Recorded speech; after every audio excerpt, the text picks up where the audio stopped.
Hi friends, मैं हूं आपका दोस्त सलामत अली खान और आपका स्वागत है आपके अपने यूट्यूब चैनल पर। आज इस वीडियो में हम डिस्कस करने जा रहे हैं branches and fields of psychology. Psychology की ब्रांचेज को दो कैटेगरी में क्लासीफाई किया गया है। एक होता है प्योर साइकोलॉजी, दूसरी होती है ब्रांच अप्लाइड साइकोलॉजी। सबसे पहले हम देख लेते हैं कि इन दोनों में डिफरेंस क्या है, ताकि हम ये भी जान पाएंगे कि आखिर एजुकेशनल साइकोलॉजी जो है वो एक प्योर साइकोलॉजी है या अप्लाइड साइकोलॉजी है। ध्यान रखिएगा, प्योर साइकोलॉजी के अंतर्गत क्या होता है, थियरी होती है। कहने का मतलब इसके कंटेंट का निर्माण साइकोलॉजिकल प्रिंसिपल्स और थियरीज से होता है। इसके अंतर्गत बिहेवियर के एनालिसिस, उसके असेसमेंट, मॉडिफिकेशन और इम्प्रूवमेंट के जितने भी टेक्निक्स और मेथड्स होते हैं उनकी थियरी दी हुई होती है। और जब प्योर साइकोलॉजी की जो थियरी होती है उसे प्रैक्टिकल लाइफ में या रियल लाइफ सिचुएशन में अप्लाई कर दिया जाए तो वही अप्लाइड साइकोलॉजी बन जाती है। तो इस प्रकार से ये है दोनों में डिफरेंस। और जैसे कि एजुकेशनल साइकोलॉजी के अंतर्गत जितने भी एजुकेशनल थियरीज होती है उसको एजुकेशनल इन्वायरमेंट के अंतर्गत अप्लाई किया जाता है। तो इसका मतलब एजुकेशनल साइकोलॉजी एक प्योर साइकोलॉजी न होकर एक अप्लाइड साइकोलॉजी है। हम देखते हैं कि प्योर साइकोलॉजी के अंतर्गत कौन कौन सी साइकोलॉजी आती है। प्योर साइकोलॉजी को हम कई कैटेगरी में आगे और क्लासीफाई कर सकते हैं। पहली साइकोलॉजी होती है जनरल साइकोलॉजी। इसके अंतर्गत जितने भी नॉर्मल एडल्ट ह्यूमन बींग्स होते हैं उनके बिहेवियर की स्टडी इसमें की जाती है। कहने का मतलब सामान्य इंसानों के व्यवहार का अध्ययन जनरल साइकोलॉजी में किया जाता है, जो कि एक प्योर साइकोलॉजी है। दूसरी होती है एबनॉर्मल साइकोलॉजी। अब तक हमने देखा जनरल साइकोलॉजी के अंतर्गत तो नॉर्मल जो एडल्ट ह्यूमन बींग्स हैं उनकी स्टडी की जाती है, लेकिन एबनॉर्मल साइकोलॉजी के अंतर्गत जो एबनॉर्मल पीपल है उनका इन्वायरमेंट के साथ क्या रिलेशन है, इस बात को ध्यान में रखकर उनके बिहेवियर की स्टडी की जाती है। और एबनॉर्मल साइकोलॉजी का जो सब्जेक्ट मैटर होता है इसके अंतर्गत जो एबनॉर्मलिटीज़ है उसके क्या कॉजेज़ है, क्या सिम्टम्स है, क्या सिंड्रोम्स है, इन सारों का जो एनालिसिस है वो किया जाता है। इसके साथ ही उसका किस प्रकार से ट्रीटमेंट किया जा सकता है, ये सारा सब्जेक्ट मैटर एबनॉर्मल साइकोलॉजी में आता है। इसके बाद आती है इसके अंतर्गत सोशल साइकोलॉजी। सोशल साइकोलॉजी के अंतर्गत जितने भी ग्रुप बिहेवियर है या लोगों की जो इंटर रिलेशनशिप है आपस में, उनका अध्ययन किया जाता है। कहने का मतलब समाज के अंतर्गत हमारा किस प्रकार का व्यवहार है उसका अध्ययन सोशल साइकोलॉजी में किया जाता है। इसके अलावा प्योर साइकोलॉजी के अंतर्गत एक्सपेरिमेंटल साइकोलॉजी को शामिल किया जाता है। हो सकता है हम एक्सपेरिमेंटल वर्ड देखकर कंफ्यूज हो जाएं कि ये तो अप्लाइड साइकोलॉजी होती है, लेकिन इसके अंतर्गत मेंटल प्रोसेस और बिहेवियर की स्टडी के लिए जितने भी साइकोलॉजिकल एक्सपेरिमेंट्स जो है उनको किस प्रकार से लेबोरेटरी सिचुएशन के अंतर्गत कंडक्ट किया जाता है, इसकी थियरी इसमें शामिल की जाती है।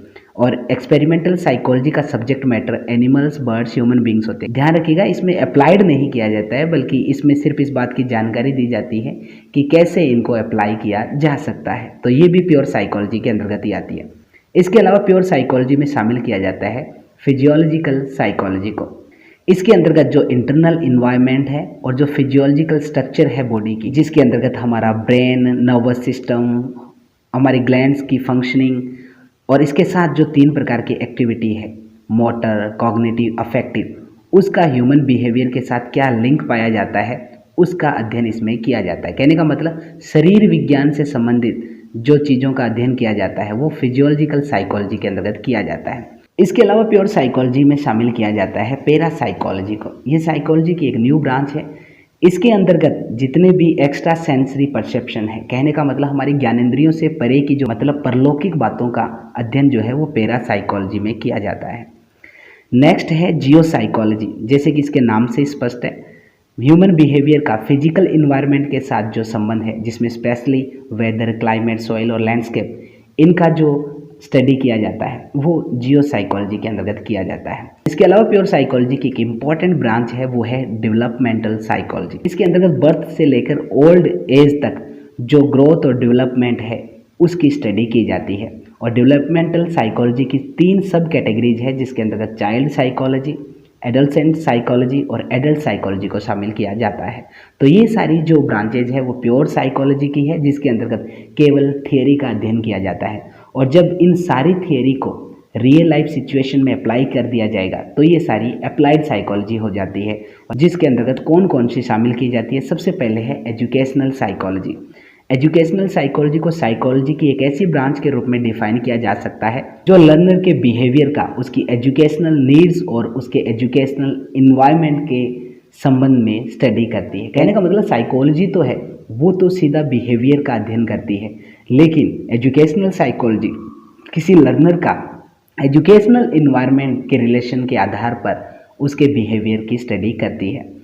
अगली है क्लिनिकल साइकोलॉजी। क्लिनिकल साइकोलॉजी के अंतर्गत क्या किया जाता है, कोई भी पेशेंट का जो एबनॉर्मल बिहेवियर है या उसकी जो मेंटल इलनेस है उसके कॉजेज को एक्सप्लेन किया जाता है और किस प्रकार से उसे क्लिनिक या हॉस्पिटल के माध्यम से उसका ट्रीटमेंट किया जाता है या ग्रुप थियरी के माध्यम से उसका ट्रीटमेंट किया जाता है ताकि उसका रिलेशन जो है वो सोसाइटी के साथ अच्छे तरीके से डेवलप किया जा सके, तो उसे कहा जाता है क्लिनिकल साइकोलॉजी। अगली अप्लाइड साइकोलॉजी के अंतर्गत शामिल किया जाता है इंडस्ट्रियल साइकोलॉजी को। जैसे कि इसके नाम से स्पष्ट है, साइकोलॉजिकल प्रिंसिपल थियरीज और टेक्निक जो होती है उनका एप्लीकेशन ह्यूमन बिहेवियर का उसके इंडस्ट्रियल इन्वायरमेंट के साथ स्थापित करने का अध्ययन जो है वो इंडस्ट्रियल साइकोलॉजी के अंतर्गत किया जाता है। नेक्स्ट है लीगल साइकोलॉजी। जैसे कि इसके भी नाम से स्पष्ट है कि इसके अंतर्गत क्लाइंट्स, क्रिमिनल्स और विटनेसेस जो होते हैं उनके बिहेवियर की स्टडी की जाती है और इसके लिए साइकोलॉजिकल प्रिंसिपल्स और टेक्निक्स काम में ली जाती है। अगली अप्लाइड साइकोलॉजी की ब्रांच होती है मिलिट्री साइकोलॉजी। इसके भी नाम से स्पष्ट है कि मिलिट्री एक्टिविटीज़ का जो फील्ड है वो इससे रिलेटेड है। मतलब मिलिट्री एक्टिविटीज़ के अंतर्गत जो साइकोलॉजिकल प्रिंसिपल्स है और टेक्निक्स जो है उनको लागू किया जाता है। इसके अंतर्गत इस बात पर बल दिया जाता है कि सोल्जर्स जो है या सिटीजन जो है वो वार टाइम के दौरान किस प्रकार से अपनी मोरल को मेंटेन कर सकते हैं और किस प्रकार से एनिमी का जो प्रोपेगेंडा जो है या उसकी इंटेलिजेंस एक्टिविटीज़ है उसका सामना किया जा सकता है। लास्ट एंड फाइनल इसके अंतर्गत शामिल की जाती है पॉलिटिकल साइकोलॉजी। इस साइकोलॉजी के अंतर्गत साइकोलॉजिकल प्रिंसिपल्स को किस प्रकार से पॉलिटिक्स में यूज़ किया जा सकता है उसका अध्ययन किया जाता है। तो इस प्रकार से ये थी साइकोलॉजी की दो ब्रांचेज, प्योर साइकोलॉजी और अप्लाइड साइकोलॉजी। जब हम पढ़ेंगे एजुकेशनल साइकोलॉजी तो उससे पहले आपका माइंड सेट हो जाना चाहिए कि एजुकेशनल साइकोलॉजी प्योर साइकोलॉजी नहीं है बल्कि साइकोलॉजी की एक अप्लाइड ब्रांच है, यानी कि ये अप्लाइड साइकोलॉजी है। तो फिलहाल इस वॉल्यूम में इतना ही। मिलते हैं कल इसके नेक्स्ट पार्ट के साथ जब हम डिस्कस करेंगे एजुकेशनल साइकोलॉजी का बेसिक कॉन्सेप्ट। तो तब तक के लिए दीजिए इजाज़त। शब्बा खैर।